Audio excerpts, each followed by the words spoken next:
The table shows the times each of 110 students take to travel to school one day.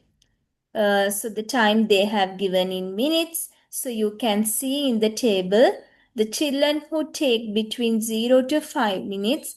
There are 30 students, and the 5 to 10 minutes 25 students, 10 to 20 minutes 35 students are there, and 20 to 40 minutes there are 20 students. So according to the given data, they ask us to complete the histogram. So we have learned many histograms before. So there we know the x-axis of the histogram shows the class, and the y-axis shows the frequency density. So therefore, first of all, you need to find the frequency density of every class. The first one they had already done for you. So you have to do the other three. So find the frequency density of this one. What's the frequency density related to this? Teacher, frequency density, finding frequency density means frequency density equals frequency divided by class size, no? Yes. Yes. Yeah. So what's the problem? Mm. So what's your answer? Frequency is 25. Yes. Yes. Okay. Frequency density equals frequency divided by the class width or class size. Yes, that's correct.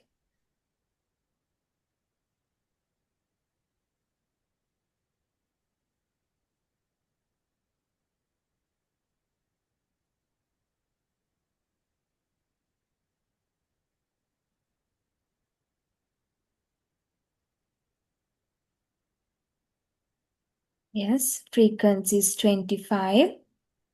What's the class width?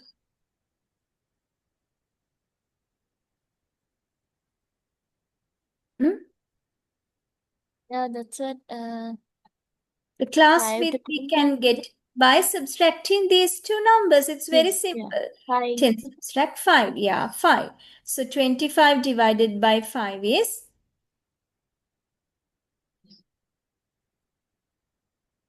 25 It's divided 5. by 5 is 5. Yes. Therefore, the frequency density of this class is 5. So in that way, find the frequency density of the other two classes. What are Oh. the other two densities, Nehansa? In the next one, the frequency density is 3.5. Correct. And the other one? 1. 1. Yes. So it's 20 divided by 20. Therefore, it's 1. So now we know the frequency densities of all three. So just we can draw the bars in the histogram up to there. Right? So the second one is they have given 5 to 10. So 5 to 10, the height of the bar should be up to 5. So which means up to here. You have to draw that bar up to here. Like this. And the next one is 10 to 20. So 10 to 20, the height of the bar is 3.5. So, sorry, 10 to 20 is here to here. So the height of the bar is 3.5, which means the midpoint of 3 and 4. So it will be like this. Right? And the last one is 20 to 30. So 20 to 30 or 20 to 40. Yeah, it's 20 to 40 and the height is just 1. So 20 to 40 means here to here and the height will be 1. So histogram will be like this. Okay. So the class widths are different. So that's why the width of each bar is different. The heights are equal to frequency densities we found. So that's how we draw a histogram, right? Okay. So what we learned from that question, nothing new. The things that we have learned earlier, we revised again related to histograms. So there we learned how to find the frequency densities. So frequency density equals to frequency divided by the class width or the class size. Yeah, the class size or the class width we always get by subtracting these two numbers. Okay. 5 subtract 0, 5. 10 subtract 5, 5. 20 minus 10, 10. Like that. Okay? Right. Then the 26th sum, I think this is the last sum of the paper. So it's from vectors.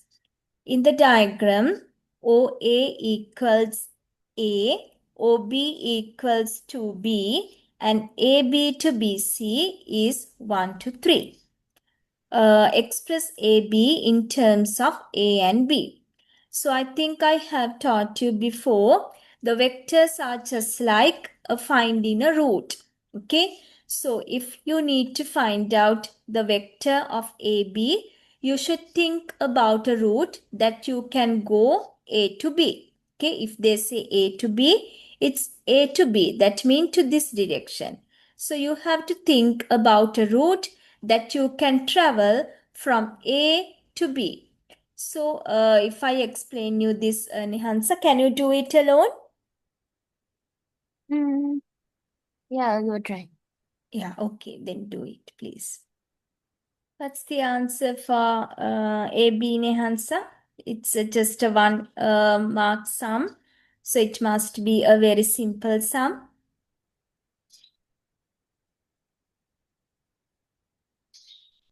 Yeah, wait, teacher. Can you give me the answer now? I think the time is enough because it's just a one mark sum.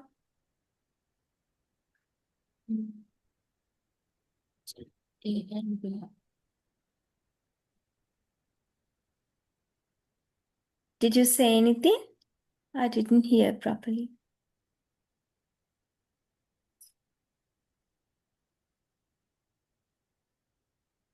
I'm not sure though, but I feel like it seems it contains something with the, the answer contains something with comes something with 2B. 2B, let's see, okay. Express AB in terms of A and B. So as I taught you before, so we need to find out a route that we can travel A to B. So if I want to travel A to B without going straight away A to B, I can first go A to O, and from there I can go O to B. First I'm traveling A to O, then O to B. So if I travel O to A, they have given the vector as A. To this direction, the vector is A. But now I am traveling to the opposite direction, so therefore it will be minus A. Okay, first I travel minus A and comes to O. Then from O, I can go to the direction B, the vector OB to the same direction they have given as 2B. So therefore, if I put the plus 1 before the minus 1, the vector of AB will be 2B minus A. So here to here, A to B, the vector is 2B minus A. Okay, because first I travel A to O, but to the opposite direction. So that's why A becomes minus. And then when after that I travel O to B to the same direction, and the vector is 2B. So that's why it's plus 2B. So even you can write this answer as minus A plus 2B. This answer also correct. But normally we write the plus term before the minus term in math. So that's why I wrote the plus term before the minus term. But this answer also perfectly right. Okay.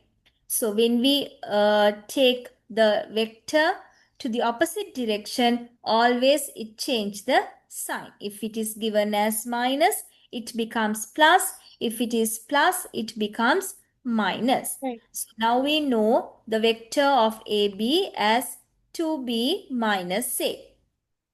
Then the next question, question B is show that OC is 8B minus 3A. Okay, OC is 8B minus 3A. So OC is this line. Okay, so to go O to C, we have to first go O to A and A to C. Or there's another way that we can go O to C. First, we can travel O to B and then we can go B to C. So you Yeah. have to follow one of those two roads to travel O to C. So anyway, you can understand we need to know the vector of this line to write the vector of OC. So therefore, first what I'm going to do is find the vector of the line BC. To find that, they have given us a clue here. They say AB to BC is 1 to 3. AB to BC is 1 to 3. It means BC is 3 times like the vector of AB. BC is 3 times like the vector AB. So to find BC, I have to multiply the vector AB by 3. That means the vector of AB is 2B minus A. So therefore, I have to multiply 2B minus A by 3 because it's 3 times like AB. So if I multiply this by 3, give me the answer, Nihansa. Remove the brackets and give me the answer. 6B minus 6B. Yeah. and Minus. 3A. Yeah. So the vector of BC is 6B minus 3A, BC to this direction. Always when you write a vector, you must mark its direction because direction is very important. Now I can find the vector of OC because first I can travel O to B. The vector is to the same direction to B. Then I can travel B to C to the same direction. The vector is 6B minus 3A. So therefore, what I have to do, I have to add these two vectors together. So I'm adding 2B with 6B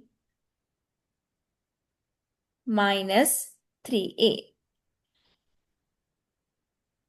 So 2B plus 6B is 7. 2 No, plus 6. 8B. 8. 8B minus, sorry, 3. not 3A, 3, not 3C, it's 3A. 8B minus 3A. 3. Yeah. So we got the answer for OC as 8B minus 3A, right?